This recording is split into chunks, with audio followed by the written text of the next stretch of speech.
One pension claiming mistake could cost you over $140,000. And the frustrating part is that the wrong option for you might be the right option for someone else. This isn't about doing math correctly. It's about matching the right option for your unique situation. And so in today's video, I'm going to show you exactly how to do that. I'm going to show you two things. First, the three most expensive pension claiming mistakes that I see and exactly how much they cost. Because once you see the patterns, you'll know immediately whether you're at risk of making one of those mistakes. The second thing we'll go over today is the framework that helps make this decision obvious.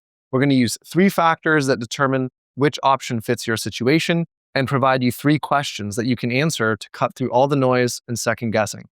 At the end of the day, when it comes to pensions, you only get to claim once, right? You cannot go back. So let's make sure you get this decision right. Here's the most expensive mistake that I see. This mistake is called the age gap mistake.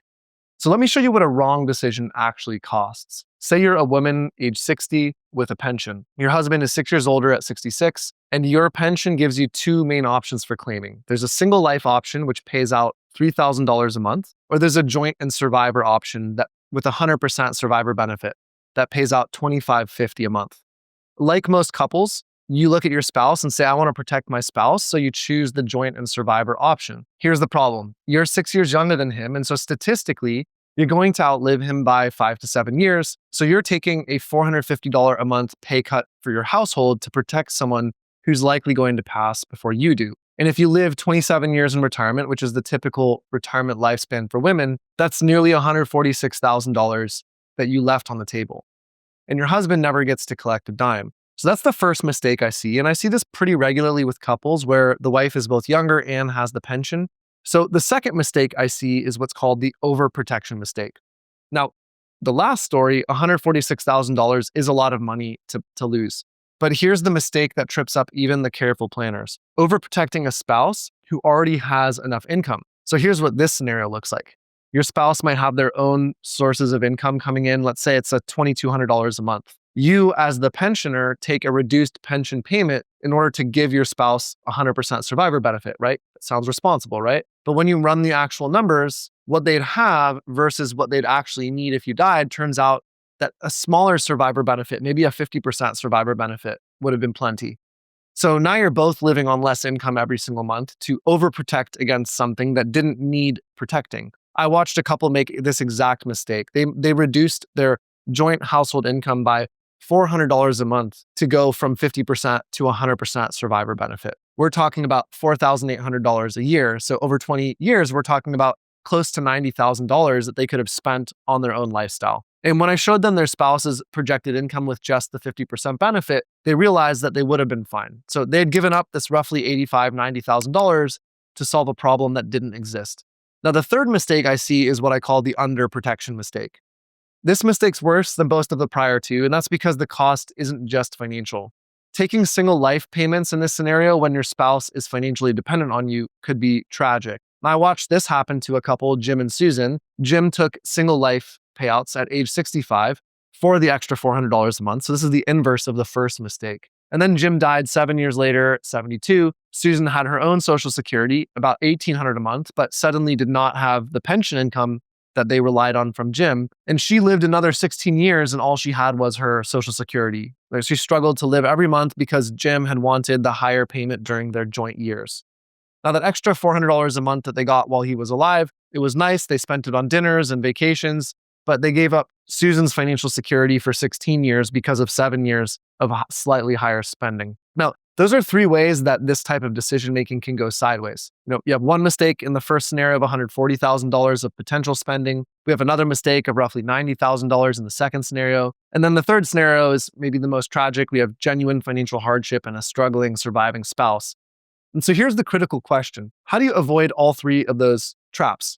Well, it comes down to understanding three specific factors about your life in order to make the right decision. The right pension claiming option depends entirely on those three factors. And once you understand those, the decision becomes obvious. The first factor is the age gap. If you're significantly younger than your spouse, if you're the pensioner and you're significantly younger than your spouse, let's say 5 or 6 or more years, you need to seriously question whether a joint survivor claiming option makes sense. The larger the gap between the spouses, the more likely that you will outlive them. And that's going to put you in mistake number 1 territory. Every month that you take reduced payments to protect someone who dies first is money you're giving up. And if your spouse is younger than you or close in age, it's a different story, and joint survivor benefits are probably the right call. The second factor you're going to want to consider is your spouse's other income sources. Does your spouse have their own pension or a higher Social Security benefit or some other significant source of retirement income, maybe even including retirement savings? If the answer is yes, then they might not need your full survivor benefit to maintain their lifestyle. This is how you avoid mistake number 2, which is overprotection. I've seen couples where both spouses have pensions. The wife takes a single life payout on hers, so she gets the highest payment. The husband takes a joint and survivor payout on his, and therefore protects her if something happens. They coordinate both their pensions, and that is just smart planning. But if your spouse has no other income and would be financially dependent on your pension continuing, then joint and survivor probably isn't optional. It's probably a necessary step. And that's how you avoid the third mistake. Now, the third factor we're going to talk about is your health versus their health. So if you have a serious health condition, if you, the pensioner, have a serious health condition and your spouse doesn't, then the math kind of flips. You might die first, even if you're younger, and protecting your spouse could make sense. But if you're healthy and they are not healthy, then you're back to this age gap scenario where you're likely outliving them. So these three factors, age gap, the spouse's other income sources, and your relative health will help you determine which option fits you. Not what sounds safe, not what your neighbor did, but what fits your specific life. And you might understand these factors intellectually, but still feel paralyzed when you're staring at the form. You're thinking, okay, I get it, but how do I make such a permanent commitment? How do I actually decide? And that's why you need these 3 questions. So answer these 3 questions honestly, and your decision will become more obvious. The first question is, if your spouse died tomorrow, would you be okay financially? We're not talking emotionally, we're talking just financially. Could you maintain your lifestyle on just your income sources? If the answer is yes, and you have your own Social Security, maybe your own pension, and some savings that you can rely on, then maybe you don't need joint and survivor protection.